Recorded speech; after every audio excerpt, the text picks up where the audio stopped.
Hello, everybody. Welcome back to the Conversation Series podcast.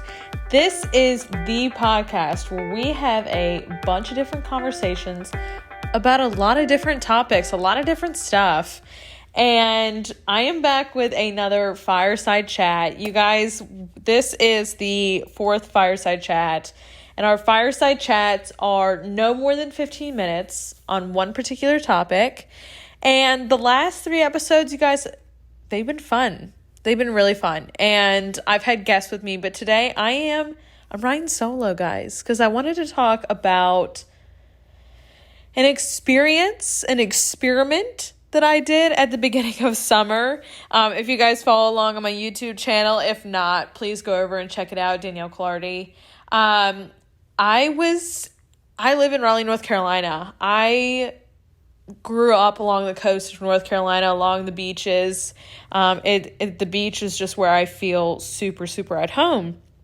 So with the world we are living in right now, in times of COVID, in times of we're not really able to do the things that we used to be able to do.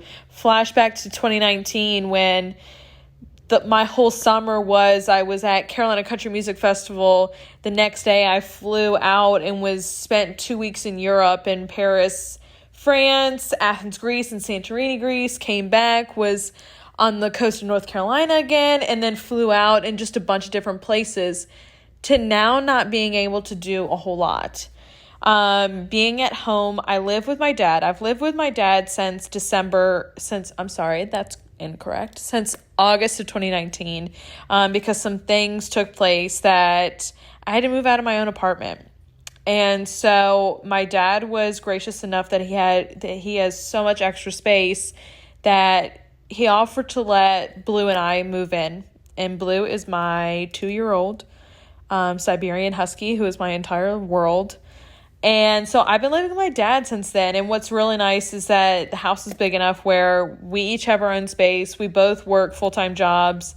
We both travel. So, we're not up in each other's faces the entire time. Let's fast forward to December of 2020, when everything was going on in the world. We were deep into 2020. Guys, I don't even know if 2020 existed, quite honestly. My brain is still trying to figure out if it actually was real. I was looking around. People were already making plans for the summer. And I was like, you know what? If things are going to continue, I was like, I want to get out of here for a few weeks and work from the beach or something like that. Growing up, I grew up with a bunch of different girls who had houses at the beach, and got to go and work there, like get a summer job at one of the surf shops or whatever, and got to live at the beach and make money down there. And I was so envious. I always wished I could do that. So at 24 years old, I made reservations in the community that we always go to, Pirates Cove in Outer Banks. Pogue life, ladies and gentlemen, Pogue life. And I booked a place for 6 weeks, and I told everybody, I was like, if you want to come, feel free to come whenever you want to. I'm going to be working from down there. You can do what you please. I've got all these extra rooms. Please come down and visit. And it was incredible. It was awesome. I'm running out of words to describe it. But I wanted to do it because I was at a part of my life where I'm making a substantial amount of money. I'm making a living for myself, and I'm paying for things. And I was like, you know what? I want to see if I am really ready to go out and move out of my dad's house, move into my own place, and, start settling down in my own home. As you guys know, home prices are so ridiculously crazy right now. It's unreal. But am I ready to be out on my own? And I'm not saying like financially, I'm saying in the terms of like not having somebody around me all the time, not having, like somebody to live with. And so it was really, really interesting, to kind of have people come and go. There were, for the majority of the trip, there were people that were there with me all the time. My first week were my younger cousins, Kylie and Caitlin. I then had to come home for a few days. My car had to get fixed. But then I came right back, and then I was there for about a week and a half, almost 2 weeks by myself. And if you guys follow along on my YouTube channel, I did a 5 a.m. morning routine because I am a routine person. So being in a new place that's not my home, I had to figure out a routine of my own that I could say, okay, this is my home. This is my routine, just like I would if I was here back in Raleigh. And I got into the groove. That was a really hard challenge, 5 a.m. I am not, I'm a morning person. I'm a 7 a.m. Not a 5 a.m. I've learned that. But I was alone for 2 weeks. Thank God I was working because during the day, during the week, I was in meetings. I was on phone calls. We're in such a fast-paced work life right now that it kept me busy.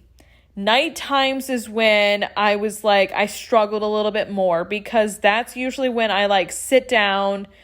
When I'm home, I sit down with my dad, how was your day? My day was great. We talk about sports. We talk about all kinds of things. I take Blue for a walk. I would play with Blue. I would do all these different things. And just it being me, it was hard. It was really hard for those 2 weeks. And after those 2 weeks, I then went down to Ocean Isle to surprise my family, my mom's side of the family. And that was kind of it was a shock to my system a little bit because I was oh my God, I was people that are in my life constantly. It was almost like a shock to the system because I was I've missed it. You know what I mean? I missed having people around me. And so I then, after Ocean Isle, went back. It was turning 4th of July, which was really cool. And so I was really incredibly lucky that I wasn't having to find a place so last minute or was scrambling to get friends together. People were coming to me. So 2 of my best friends, Morgan and Lily, were coming to visit along with my dad was coming down. And then my Uncle Brett and Aunt Amy were coming as well, and they had their own place. But having my dad there was awesome because it felt normal. Having my friends there, it was a great 4th of July. We celebrated my best friend Morgan's birthday. We got tattoos. It was really nice. It was really, really nice after those 2 weeks of being alone and being back in that same place. Now, guys, I'm not saying that I don't like being alone. I like being alone. I'm very much an introvert. I love having my alone time. But when you're living by yourself, it's a different experience. I did it when I was in my old apartment when it was just me and I was going to NC State. But once again, I was seeing people every single day. When you're 3 hours away from everybody, it's a different experience to have. And it's a weird one, especially when I grew up around my entire family. I've always had people around me. So to not have those people around me all the time, it was emotionally hard. It was really emotionally hard. And what I learned was I can take care of myself. I can live on my own. But I want to do it in a place that I have people that I care about, people that I love around me.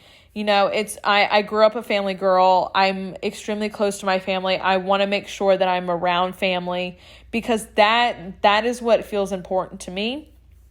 And so one of the biggest things that I learned is, as part of the experiment, was I comfortable living somewhere else outside of Raleigh? Was I, do I feel ready to go do that?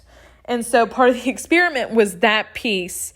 And I came to the realization, I was no. I was Raleigh is home. Raleigh is where I want to be because no matter what, my mom and dad are here. My sister's here. My grandparents are here. I have friends that I've known for years that are here. And I have people that are only an hour away or something like that. I'm still in a perfect location where I'm 2 hours away from the beach.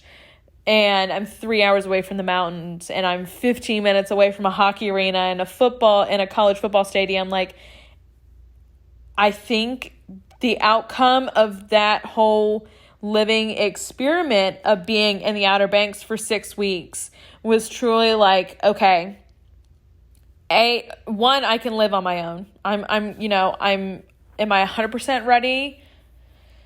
I'm at like 90%. 2, am I like, can I afford it? I'm at like 90%. 3, do I know where I want to be? 100%. I know 100% where I want to be. I just need to find that place here in Raleigh. So it was, in my eyes, it was a great experiment. I really suggest everybody do it, because why not live at the beach for a few weeks? Or even if you're a mountain person, go live in the mountains for a little bit of time where you kind of have grown up. I've grown up at the beach. So for me, this was like a bucket list kind of check off the list kind of thing, where I'm like, I was so happy I did it. And it was one of those things where, once again, I was going back to my teenage years where I was so envious of everybody that was getting to do it during the summertime and live down there the whole time, where I finally got to do it for a piece of the summer. So where my head is at now, I think I just laid it out for you guys. I'm I'm not making any moves right now I'm saving money still, and I'm still living at my dad's house, which I'm grateful for. I'm getting ready for the rest of 2021 to be in a really busy season where I'm kind of in and out of here and in and out of Raleigh, traveling and doing some stuff for work, where I don't intend to move into my own place until 2022. But I think that just gives me more time to save money, and which makes me feel a whole lot more comfortable, quite honestly, because when I do move out, I know things are a whole lot more expensive. But I do encourage everybody, like, if you're in a place in your life where you're kind of like teetering, and that was what I am. I'm still doing it a little bit. But if you're teetering on, am I ready to do it or not? Do a little experiment outside of where you are living currently. If you're still living at your parents' house, like, am I ready to move out of my parents' house? Try a little experiment and see if you are. Be out of your parents' house for a little bit of time and see. If you are considering saying, hey, I don't know if I want to move to another state or not. I don't know if I want to move to another city. Do a little experiment, visit. Like, don't do like a touristy visit. Like, actually live like you are going to work or do whatever you're going to plan on doing in that city, and be super realistic about it and be like, okay, I kind of like it. I kind of like working in this particular city. On top of, I can do all these things. And if not, like, if you're like, this doesn't have like a real home-ish feeling for me, it's not the place, because you can't make something into something it's not going to be for you. And you'll know deep down whether it's home or not for you. So that's what I really encourage. I encourage everybody to like find that feeling of home. And it'll be super, super important. Guys, I want to hear from you if you've ever done something like this, kind of what your thoughts and feelings are. I am super interested in this because I feel like it opened my eyes to a lot of things. It opened my eyes to a piece of me as well. So it was a huge thing. It was a little check off, a little small bucket list item for me, which was cool, especially to do in times like these. So I absolutely loved it. And you guys, this was another Fireside Chat episode of the Conversation Series podcast. Whatever platform you're listening to this on, please show a little support, give it a thumbs up, recommend it, give it a few stars. Whatever you can possibly do is so appreciated. It keeps us going. It keeps us live here. But as always, I will see you guys back here next time. Bye, y'all.